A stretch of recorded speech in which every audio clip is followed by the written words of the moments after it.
প্রণিপাত গ্রহণ করিবা। তুমি তো জানাই কৃষ্ণ, মাতৃমূর স্বয়ং বসুমতী। মাতৃর মুখে শুনিছো পিতৃমূর স্বয়ং ভগবান নারায়ণ। মিছা কথা।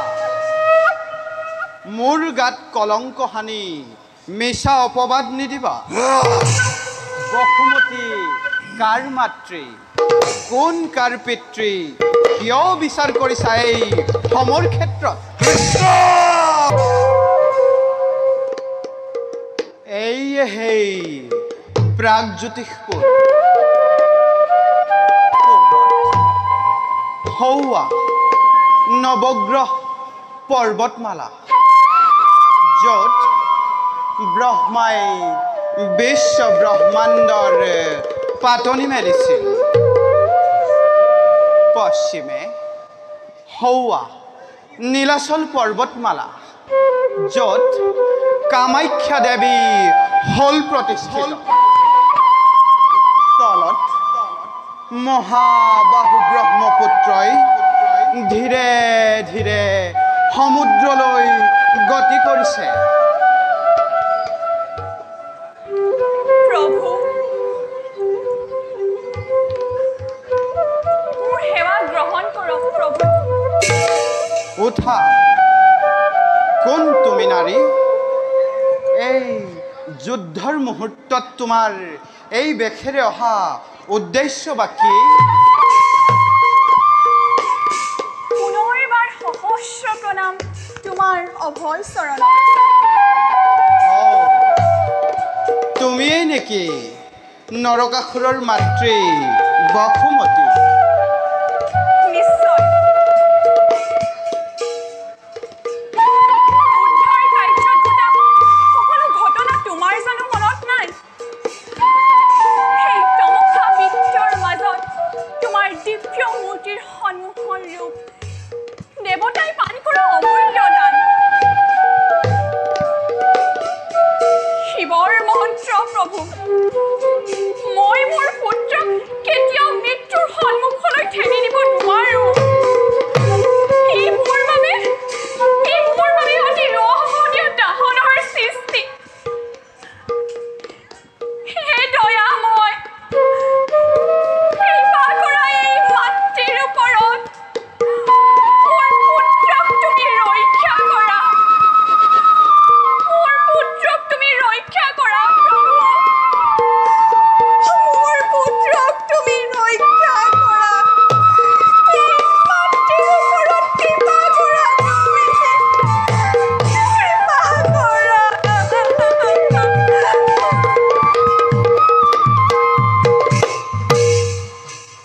পুত্ৰবধৰ শোকত মিয়মান হৈ বসুমতীৰ গমন। তথাপি ছলে বলে কিম্বা কৌশলে হলেও অবুধ নৰকক বধ কৰিবই লাগিব। প্ৰয়োজন হলে নিজেই অস্ত্ৰ তুলি ল'ম হাতত। যাওঁ, এৱে নিজ কৰ্তব্যত হওঁ অগ্ৰসৰ। সেনাপতি দেৱসিংহ, মহাৰাজ, এই পৃথিৱীত মোৰ কোনো শত্ৰু নাই। সঁচা কথা মহাৰাজ। যাৰ পিতৃ স্বয়ং ভগৱান, মাতৃ যাৰ স্বয়ং বসুমতী, তাৰ মৃত্যু কোনে আনিব পাৰে? মোৰ মৃত্যু নাই সেনাপতি, মোৰ মৃত্যু নাই। সঁচা কথা মহাৰাজ। নকৰা, উৎসৱ কৰা, মহোৎসৱ কৰা। সঁচা কথা মহাৰাজ। কোনো সমকক্ষ বীৰ নাই আমাৰ এই সংসাৰত। কিন্তু মহাৰাজ, কিবা যেন বিপদৰ আগমন ঘটিছে। সেনাপতি, বাওঁ চকু, বাওঁ বাহু মোৰ লৰিছে সঘনে। কোনোবাই যেন কানে কানে কয়, তহঁতৰ আৰু বেছি দিন নাই। মুখ বন্ধ কৰ সেনাপতি। স্তব্ধ মূৰ্খ। মাতৃ, আছে তোৰো এই শত্ৰু সংসাৰত। শত্ৰু কি কোৱা মাতৃ মোৰ শত্ৰু কোন কোন মোৰ শত্ৰু কোনে বিচাৰে এই নৰকত সমুখ সমৰত তেন্তে কি তই নিজ পিতৃৰ সৈতে যুদ্ধ কৰিবি পিতৃ জয় দ্বাৰকাপতি জয় জয় দ্বাৰকাপতি জয় জয় দ্বাৰকাপতি জয় জয় জয় শুনিছানে তোমালোকে যাদৱৰ জয়ধ্বনি শুনিছা সাজু হোৱা তোমালোকে ৰণৰ বাবে সাজু হোৱা মাতৃ দিয়া আশিক পুত্ৰৰ কামনা যেন পূৰ্ণ হয় আশীৰ্বাদ কৰিছো পুত্ৰ পূৰ্ণ হওক তোৰ মনৰ কামনা মই এতিয়া যাওঁ পুত্ৰ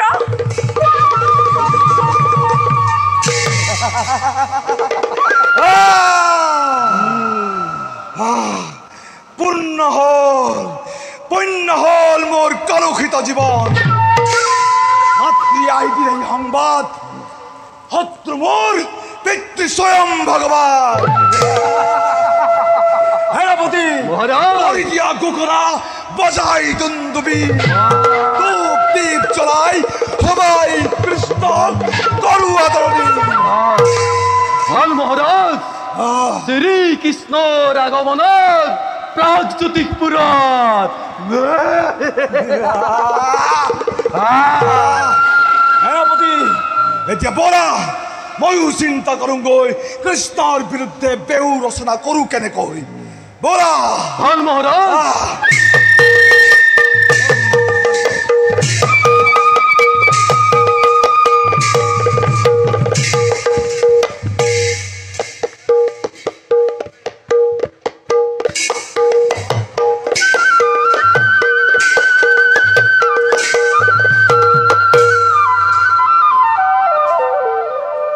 দাদা এই হল প্ৰাগজ্যোতিষপুৰ হৌৱা দেখিছা দুৰ্গ বিশ্বকৰ্মাৰে নিৰ্মিত তাক নিজেই মুকলি কৰি নিদিয়ালৈকে কাৰো সাধ্য নাই মুকলি কৰা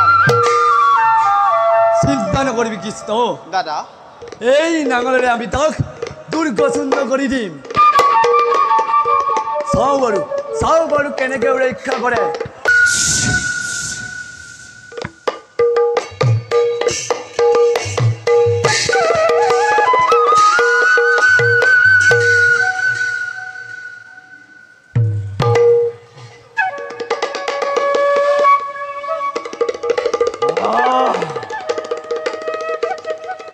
তুমিয়েই নেকি কৃষ্ণ দ্বাৰকাপতি তোমাৰ এই বাংশী বাদনে মোহিছে সমগ্ৰ সৃষ্টিৰাজি তোমাৰ এই ৰূপকে ময়ো অহৰ্নিশে কৰিছো প্ৰাৰ্থনা আজি এই ৰূপেৰে এই ভক্তৰ আগত শত্ৰুৰূপে থিয় দিছা ৰণক্ষেত্ৰত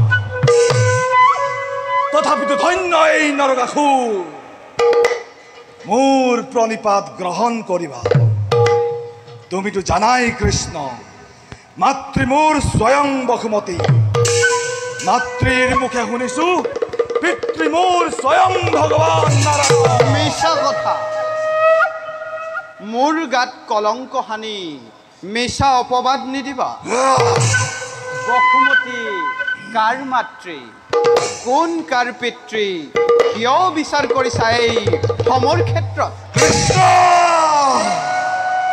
আকৌ অপবাদ দিয়া মোৰ মাতৃক লম্পট কৃষ্ণ মোক জন্ম দি পিতৃত্বৰ দায়িত্বৰ পৰা পলাই মোৰ মাতৃক জগতৰ আগত কৰিলা কলংকিতা লাঞ্ছিত কৰিলা দেৱতাৰ আগত যুদ্ধ হব তাৰ বাবে এই নৰকে নকৰে যুদ্ধলৈ ভয় কিন্তু তাৰ আগতে কোৱা কৃষ্ণ কোৱা তুমি ভগৱান সুন্দৰৰ আধাৰ তুমি পিতৃমূল মিছা যুক্তিৰে পিতৃত্ব তোমাৰ লাভ নহ'ব তুমি যদি পুত্ৰৰ সন্ধানত অহা নাই তেন্তে সুদূৰ দ্বাৰকাৰ পৰা প্ৰাগজ্যোতিষপুৰত প্ৰৱেশাৰ উদ্দেশ্যই বাকী দেৱতাৰ মুক্তি নহয় নে কৃষ্ণ? এই কথা কদাপি নহয় সম্ভৱ এই নৰকৰ জীৱিত কালত। যদিহে মাতৃৰ বাক্য সত্য হয় তেন্তে ই তোমাৰ অলিক কল্পনা কৃষ্ণ, অলিক কল্পনা। নৰকাসুৰ, মই তোমাৰ উপদেশ শুনিবলৈ অহা নাই। যদি নিজ মংগল কামনা কৰিছা বিনা চৰ্তে দেৱতাসকলক মুক্ত কৰি দিয়া। আই কৃষ্ণ, বিনা যুদ্ধে দেৱতাৰ মুক্তি অসম্ভৱ। আছে যদি শক্তি যুদ্ধ দে। বেশ তেন্তে ধৰিলো অস্ত্ৰ। নৰকাসুৰে যুদ্ধ কৰে পিতৃৰ লগত ভগৱন্ত নিৰীক্ষণে পুত্ৰ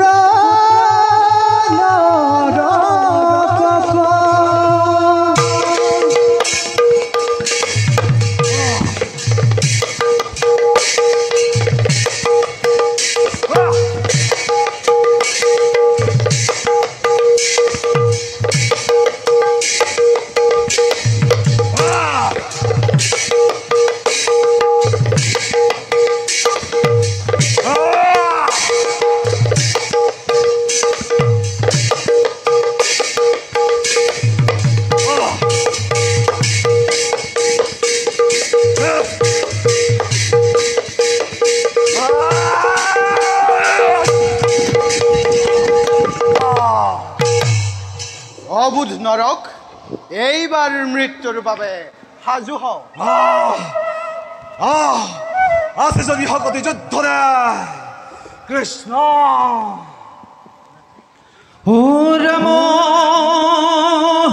কৃষ্ণ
Oh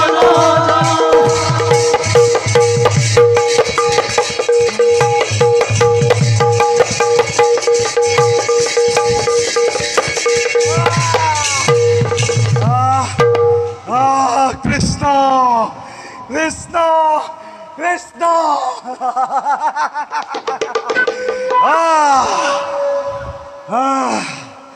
কৃষ্ণ জ্যেষ্ঠ পুত্র তোমার অমর মাতৃর বাক্য অতুলনীয়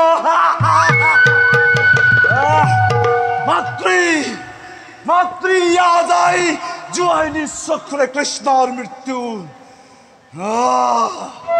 অবুধ নরক এইবাৰ মৃত্যুটোৰ চাপিলোচন যুদ্ধৰ বাবে সাজু হ কৃষ্ণ ও বাজ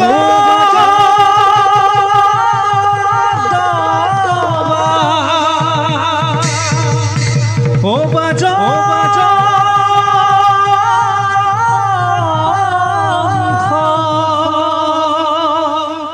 আৰু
বেজাৰ নকৰিব বসুমতী।